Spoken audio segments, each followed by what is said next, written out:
up, Barbell Therapy fans? I am Kate. I'm your host. I am coming to you today with a podcast that is just a Q&A. So I posted a couple of questions on my Instagram asking you guys like what you had questions about, and it could be about anything. And I'm just bringing you the questions and the answers that you guys asked on today's solo podcast. So hopefully this is something that will resonate with you if you are somebody that is struggling with this. Now, I typically love to do these from my couch because I feel like sitting in front of my desk with this microphone is just like a little bit more formal than I want it to be, or at least it feels that way.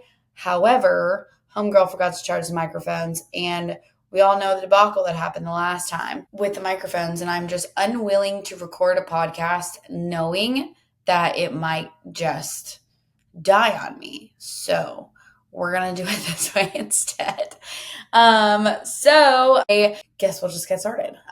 So the first question that came to us is, what are some healthy things to do or consume for fatigue outside of medical help? Now, this is a really good question, right? So there's a lot of different things that can go into this. And I think that the answer is a lot more basic than you might be expecting. And it's honestly going to be really annoying because it's going to be all the things you've probably heard before, but you haven't necessarily started doing yet. So the first thing is, are you getting enough sleep? So literally, are you getting 8 to 9 hours of sleep every single night?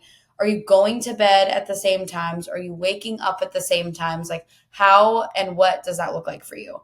Are you managing your stress well? This includes not managing your stress through alcohol or avoidant, trying to keep yourself occupied and busy and just doing more and putting more on your plate because you don't want to deal with your stress. Things like that are really, really important. So just being able to manage your stress and doing different self-care things and just being able to be really open and honest with yourself about what you're doing on a daily life. And if you're willing to give things up or modify things to actually get the help that you need, right? So at the end of the day, when it comes to fatigue, truly is a lifestyle thing for the most part. If you're looking at it from a non-medical perspective and things aren't necessarily coming up medically or doctors aren't helping you, the first step, even when there's a potential medical issue, you still need to do all the basics to get yourself in line, right? So it's eating a balanced diet, making sure you have adequate amounts of nutrients, adequate amounts of fiber and protein in your diet, and that you're balancing that out throughout the day. So you're not waking up, skipping meals, having coffee, and then barely eating all day, and then just going ham when you get home for dinner, right? Fueling your body appropriately all day long, so then that way you can just have more energy throughout the day. Because remember that food is energy. It's literally calories or energy that is going into your body. So sleep, stress, food, and then water. Water intake can definitely help you as well. If you're not doing these basic things, it doesn't matter what medical professional you go to. At the end of the day, these are root cause things that you need to be able to address. Now, there are certain types of foods that might disagree with your system or something like that, but that is a lot more nitty gritty. And those answers are a lot harder to find and do require a lot more willingness to make lifestyle changes to understand what's going on there. So hopefully that answered that question. All right. So the next question we got is meal prepping when you hate leftovers. I'm just going to be honest. I'm not a big meal prep person. I tried it for a long time because honestly, I thought it was what you're supposed to do as a fitness person. Eating the same things over and over again make me really unhappy. That's not to say that I hate leftovers. Like, I don't mind warming something up, but eating the same things over and over again make me unhappy, especially when they're just like bland, boring, and not inspiring, right? So honestly, if you're like, I need to meal prep because I don't have time to eat, then this is a sacrifice and a discipline issue. Like, if you have a goal in mind and you want to do this and you're saying, I just don't have time, you have to do things that you don't want to do in order to achieve the goals that you have in mind. There are certain sacrifices that we just have to make. So if you're someone who hates like leftovers and you hate leftovers because you hate eating the same things over and over again, then this is just a matter of bulk prepping proteins, veggies, and different carbs and just putting together different meals with different sauces, right? That's how you're just going to meal prep, but then make a couple of different things, throw different flavors on there, and try to make different meals in that way. If you're someone that like literally just can't stand food being put in the microwave and warmed up, then you might have to consider cooking on a daily basis. And it doesn't even mean, you can make something for dinner and then just have that same thing for lunch the next day if you can tolerate that. But if you can't even tolerate that, then I'm not really sure. Like there's just some things got to give somewhere because you have to make food for yourself, especially in this economy. But also, like chances are that's going to, if you can't make food every day, then you got to be able to heat it up and eat it later. Something's got to give. There's no magic answer. However, another option could be that if you're someone who just hates putting things in the microwave, then can you prep something cold? Salads, like different chicken salads on tortillas. Is there something like that, like making like wraps and things like that? You don't have to microwave, but you can easily make a big vat of chicken salad on a Sunday and then have that in a wrap or on a sandwich for lunch. And then that way you're not making it every day, nor are you heating it up, and maybe that will trick your brain as far as leftovers. But again, if it's about the same meal every day, then it's just a different way to combine, different flavors and proteins and veggies to like make different meals that you've already made throughout the day. So hopefully that kind of answers that question. So the other question that I got was about protein powders. Yes or no? Do I drink them pre or post workout? And honestly, it's really dependent. So when I'm in a calorie deficit, I'm going to prioritize eating food over drinking protein powders. And the reason for that is because I just like to eat food. So being able to eat more food physically to me feels better when I'm in a calorie deficit. When I'm not in a calorie deficit, I'll probably lean a little bit more onto protein shakes because they're easy ways to get protein in. That being said, however, I do oftentimes have protein shakes because they're just kind of easier sometimes. So a lot of the times I will have a mid-afternoon snack and it's literally a banana and a protein shake. And reason being is just because I don't feel like making any extra protein for the day. And maybe I want to save my fat for like a fattier protein for dinner. There's nothing wrong with them. Protein shakes and are supplements. Protein powder is a supplement. It's supposed to supplement your diet. So then that way you're filling in a gap that you need to be able to fill in. That's all protein is. So if you're someone who's relying on it, then yeah, chances are that we probably need to get you to eat more whole foods, to be honest. However, there's nothing wrong with them either. So I would say I'm kind of indifferent. I think that they are a really helpful tool. A lot of my clients find it easier to have protein shakes than to eat 5 to 6 ounces of protein per meal.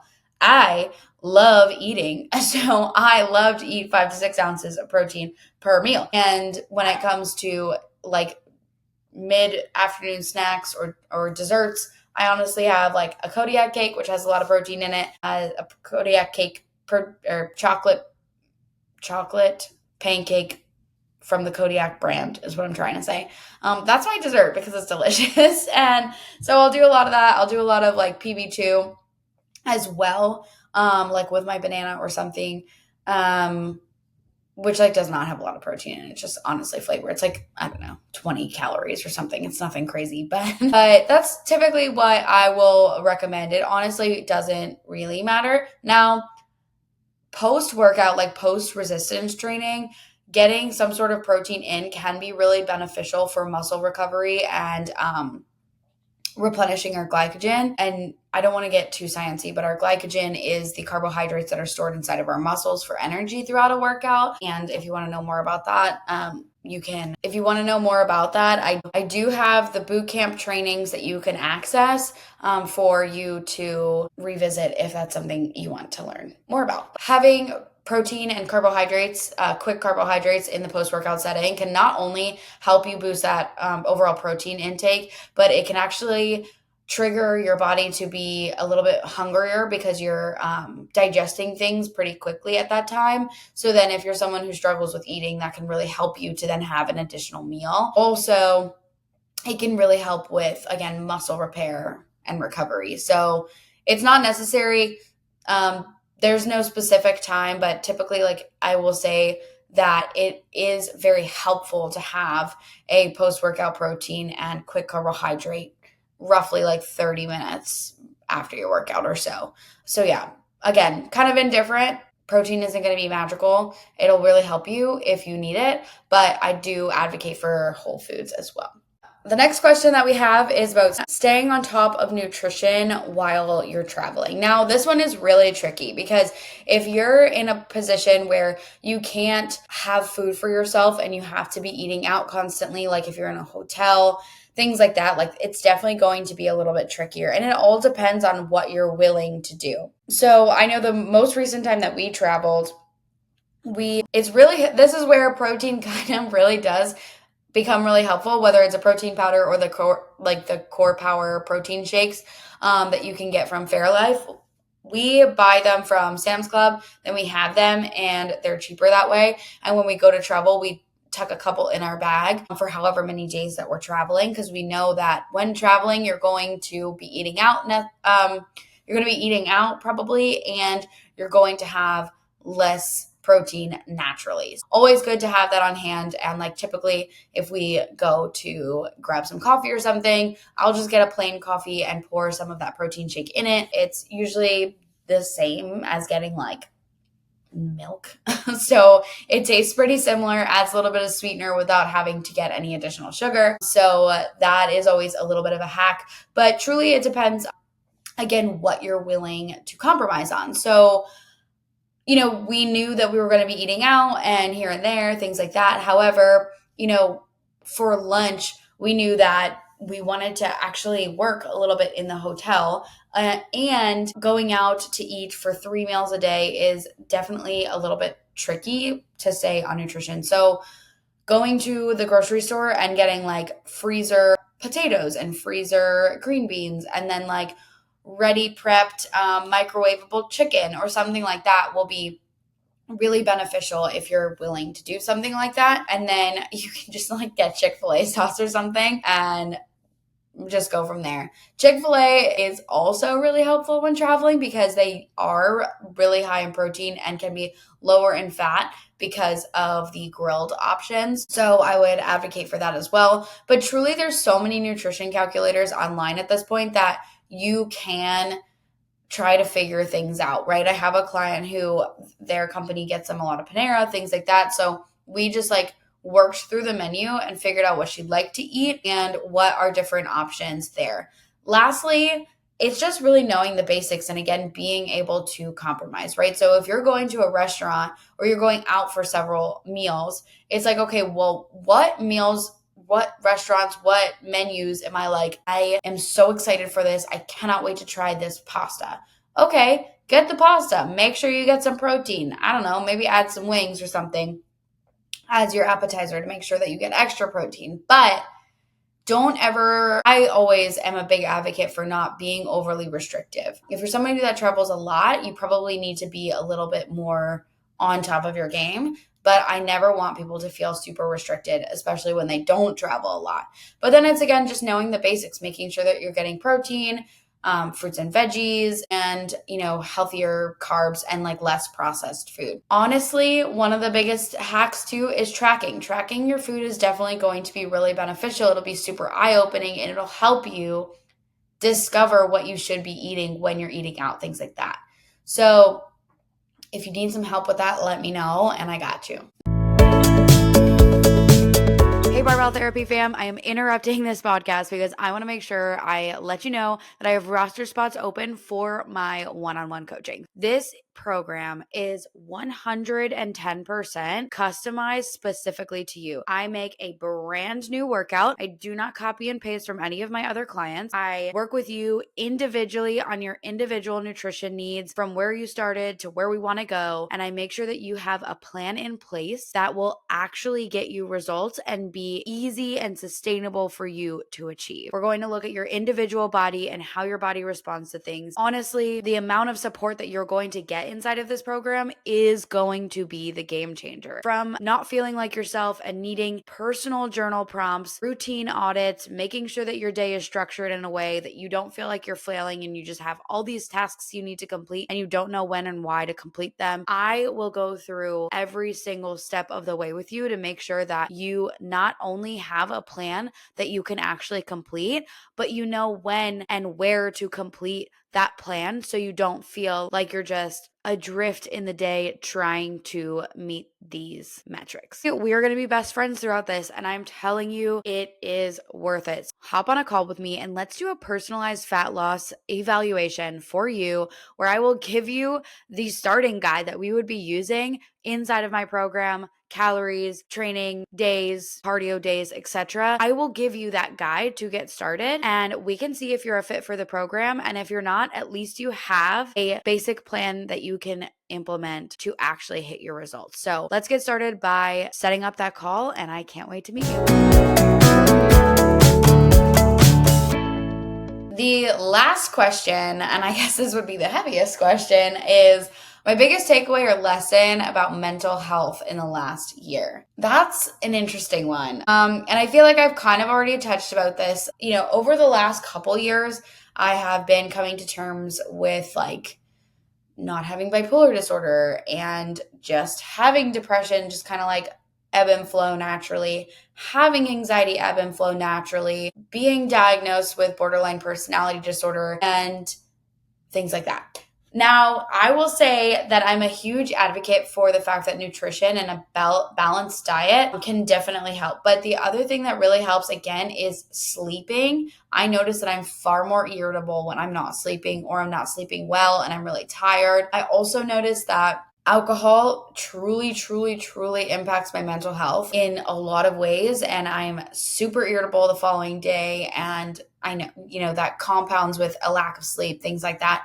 Even just like 1 or 2 beers, will impact me. And then lastly, it's just I've talked about this a lot on this podcast at this point, but just setting boundaries with people and truly coming to terms with yourself. Have you done the work to be the best version of yourself that you can possibly be? And are the people in your life that are constantly making you sad or mad or, whatever it is, are they truly the best people to be putting all your eggs into their basket and taking everything that they say and things like that? If they're not, then set those boundaries. Understand where those lines are.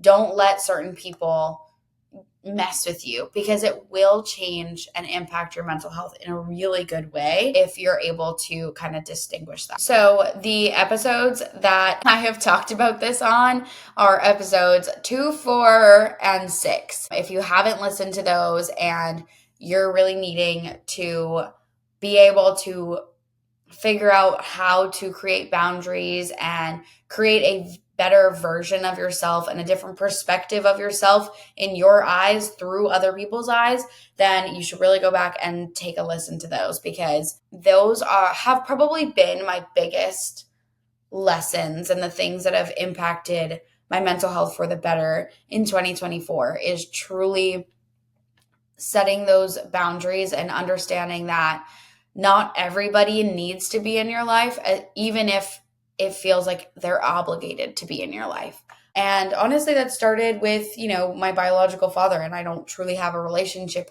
with him at this point. And that has been an incredible journey, because I wanted for my whole life nothing more than to have a relationship with him and his kids and, everything. But unfortunately, that just hasn't been the circumstance that I've been in. And finally understanding that the whole world is centered around, feeling that your dad should be in your life, or you're a fatherless child, or, I I don't know, just all the derogatory things that people say about like your dad leaving you or whatever. So, obviously that has been, part of my life for the last 30 years. However, I have truly come to terms with the fact that, like, there are certain people in your life for a reason. There comes with seasons. And at some point, regardless of obligation, like, not everybody has a place in your life. And that's totally okay. And you're not required to give people a place in your life or space. And you're also not required to bend to what everyone else wants or thinks of you. So, those are some of my biggest takeaways. And truly, if you haven't listened to those 3 episodes, you should go back and take a listen. And I'm pretty sure they're quite short. But yeah, that is all I have for you this week. I enjoyed this Q&A, and hopefully we'll get some more questions in the next time I do this Q&A. And yeah, I'm really excited to continue on and keep chugging along. So if there's at all any topics that you ever want to hear a little bit more in depth about, please feel free to let me know, and we'll see what we can do. All right, talk to you soon. I hope you enjoyed today's episode. Don't forget to like, comment, review, whatever you want to do on here so we can get these stories out to more people and help the masses. Thank you so much for tuning in, and I'll catch you next time.